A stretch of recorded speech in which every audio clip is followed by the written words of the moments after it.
നമസ്തേ നമസ്തേ നമസ്തേ. ശ്രീ മഹാദേവൻ എല്ലാവരും അനുഗ്രഹിക്കട്ടെ. എല്ലാ ഗുണങ്ങളും ഐശ്വര്യങ്ങളും സമൃദ്ധികളും എല്ലാം ഭഗവാൻ തരട്ടെ, എല്ലാവർക്കും തരട്ടെ. എല്ലാ ഗുണങ്ങളും ഐശ്വര്യങ്ങളും സമൃദ്ധികളെല്ലാം. ഈ കാർത്തിക, രോഹിണി, മകേരിയം, തിരുവാതിര നാളുകാർക്ക് ഈ സമയം അല്പം ബുദ്ധിമുട്ടാണ്.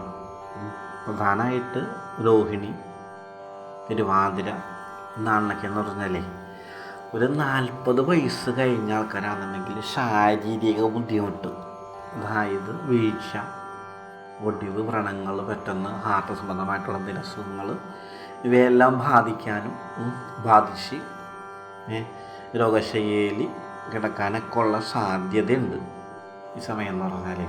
കുറച്ച് ദിവസമായി ആ ബുദ്ധിമുട്ടിലേക്ക് മാറിയിട്ട് നക്ഷത്രങ്ങൾ ഇപ്പം നിലവിൽ അങ്ങനത്തെ ഒരു അവസ്ഥയാണ്. അപ്പോൾ ഈ നക്ഷത്രക്കാർ പ്രത്യേകമായിട്ട് ശ്രദ്ധിക്കുക എന്നുള്ളതാണ്. ഈ രോഹിണിക്കാർ, അതുപോലെ തന്നെ തിരുവാതിര നക്ഷത്രക്കാർ, ഇവരൊക്കെ ഒന്ന് പ്രത്യേകമായിട്ട് ശ്രദ്ധിക്കുക എന്നുള്ളതാണ്. നല്ല രീതിയിലൊക്കെ ശാരീരിക ബുദ്ധിമുട്ടുകൾ, മാനസിക ക്ലേശങ്ങൾ, അതുപോലെ തന്നെ ബുദ്ധിമുട്ടായി ഹോസ്പിറ്റലിൽ വരെ കിടക്കുന്ന സാഹചര്യങ്ങളൊക്കെ വരാനുള്ള ഒരു സാധ്യതയുണ്ട്.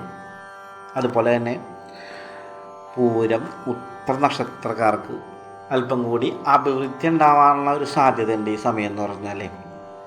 ഈ ധനമായിട്ട് വന്നിട്ട് ബാധ്യതകളൊക്കെ ഉണ്ടെങ്കിൽ അതൊക്കെ ഒന്ന് ഒഴിവായി കുറച്ചും കൂടി മെച്ചപ്പാടൊക്കെ ഉണ്ടാവാനുള്ള സാധ്യതയുണ്ട്. അതുപോലെ തന്നെ കുടുംബത്തിൽ എന്തെങ്കിലും ക്ലേശങ്ങൾ ഉണ്ടാവാനുള്ള സാധ്യതയുണ്ട്. ഈ ഉത്രം നാൾ, അതുപോലെ തന്നെ പൂരം നാൾ, ഇവർക്കൊക്കെ കുടുംബത്തിൽ ഇത്തിരി അസൗഖ്യങ്ങളൊക്കെ ഉണ്ടാവാനുള്ളൊരു സാധ്യതയുണ്ട് ഈ സമയത്ത്. അങ്ങനെയുണ്ട്.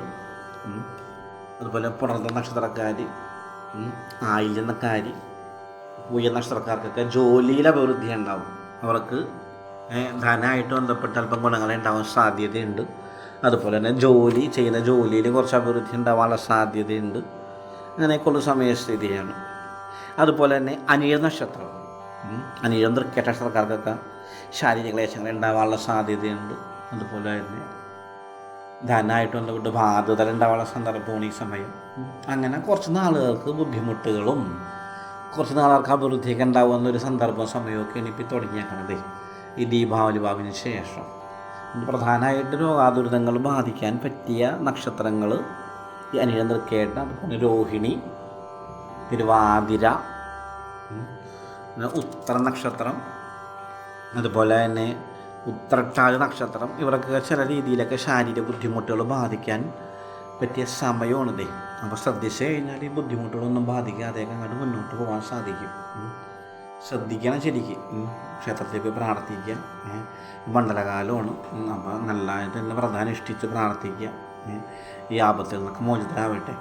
ഈ രോഹിണിക്കാർക്കും അതുപോലെ തന്നെ തിരുവാതിരക്കാർക്കൊക്കെ വേണമെങ്കിൽ മഹാദേവ ക്ഷേത്രത്തിൽ എന്തെങ്കിലും വഴിപാട് വെച്ച് പ്രാർത്ഥിക്കാം. അതുപോലെ തന്നെ ഗണപതിക്ക് എന്തെങ്കിലും വഴിപാട് വെച്ച് പ്രാർത്ഥിക്കാം. ബുദ്ധിമുട്ടുകളിൽ നിന്ന് കുറച്ച് ശമനം ഉണ്ടാവാനുള്ള സാധ്യതയുണ്ട്. അതുപോലെ തന്നെ ഉത്രട്ടാതി നക്ഷത്രക്കാർക്ക്, അനിഴം തൃക്കേട്ട നക്ഷത്രക്കാർക്കൊക്കെ വേണമെങ്കിൽ സുബ്രഹ്മണ്യ സ്വാമിക്ക് എന്തെങ്കിലും വഴിപാട് വെച്ച് പ്രാർത്ഥിക്കുക. അപ്പോൾ ഈ ബുദ്ധിമുട്ടുകളിൽ നിന്നൊക്കെ ഒരു മോചനം വരാനുള്ള സാധ്യതകളുണ്ട്. എന്തായാലും ശ്രദ്ധിക്കേണ്ട സന്ദർഭവും സമയമൊക്കെയാണ് ഈ നക്ഷത്രക്കാർ ഈ സമയത്തെ. ശാരീരിക ബുദ്ധിമുട്ടുകൾ, മാനസിക ക്ലേശങ്ങൾ, കർമ്മരംഗത്ത് തടസ്സങ്ങളൊക്കെ ഉണ്ടാവാനുള്ള സാധ്യതയുണ്ട് ഈ നാളുകാർക്കൊക്കെ. അപ്പോൾ അതൊക്കെ ഒന്ന് ശ്രദ്ധിക്കണം. കാരണം നമ്മളുടെ സ്വന്തം കാര്യങ്ങൾ ശ്രദ്ധിച്ചാൽ മാത്രമേ നമുക്ക് വിജയങ്ങൾ ഉണ്ടാവുള്ളൂ. നമ്മൾക്ക് വരുന്ന ആപത്തുകളും കാര്യങ്ങളൊക്കെ നമ്മൾ മുൻകൂട്ടി അറിഞ്ഞ് അതൊക്കെ ശ്രദ്ധിച്ച് അതിൽ നിന്നൊക്കെ മോചിതരായിട്ട് മുന്നോട്ട് പോയാൽ മാത്രമേ നമുക്ക് വിജയിക്കാൻ സാധിക്കുകയുള്ളൂ. അപ്പോൾ അതിനു വേണ്ടി ഈ വരുന്ന ആപത്തുകളും ദുരിതങ്ങളും ബുദ്ധിമുട്ടുകളൊക്കെ മാറാനായിട്ട് അടുത്ത ക്ഷേത്രത്തിലൊക്കെ പോയി പ്രാർത്ഥിച്ച് വീട്ടിലുള്ള കാരണന്മാരെയൊക്കെ പ്രീതിപ്പെടുത്തി അവരിലേക്ക് അനുഗ്രഹത്തോടുകൂടി മുന്നോട്ട് പോയാൽ മാത്രമേ ഇതിനൊക്കെ മോചനം കിട്ടുള്ളൂ. എന്താ പറയുക, മാതാപിതാ ഗുരു ദൈവം എന്നാണ് പറയുന്നത്. അപ്പോൾ മാതാപിതാക്കളെയൊക്കെ തൃപ്തിപ്പെടുത്തി അവരുടെയൊക്കെ അനുഗ്രഹങ്ങളൊക്കെ ഉണ്ടെങ്കിൽ കുറേ ആപത്തുകൾ ദുരിതങ്ങളൊക്കെ മാറും. ഒന്നും ബാധിക്കാതെയൊക്കെ എത്ര ബുദ്ധിമുട്ടുള്ള നക്ഷത്രമാണെങ്കിലും എത്ര ആപത്തുള്ള നക്ഷത്രമാണെങ്കിലും ഈ ബുദ്ധിമുട്ടുകളിൽ നിന്നും അതുകൊണ്ട് തന്നെ ആപത്തിൽ നിന്നൊക്കെ മോചിതരാവാൻ സാധിക്കും. കുറച്ച് സൽപ്രവർത്തികളൊക്കെ ചെയ്തു കഴിഞ്ഞാൽ ഇത് മാതാപിതാക്കളെയും പിള്ളേരെയൊക്കെ സജ്ജനങ്ങളെയൊക്കെ ഒന്ന് അനുസരിച്ചും അവരെയൊക്കെ അനുഗ്രഹത്തോടുകൂടിയൊക്കെ മുന്നോട്ട് പോയി കഴിഞ്ഞാൽ കുറച്ചൊക്കെ ആപത്തുകൾ ആ രീതിയിൽ മോചിതരാവാൻ സാധിക്കും. അതുപോലെ തന്നെ ദൈവാധീനം ഉണ്ടെങ്കിൽ, ദൈവാനുഗ്രഹം ഉണ്ടെങ്കിലൊക്കെ ഒരാപത്തുകളൊന്നും ഒന്ന് ബാധിക്കില്ല.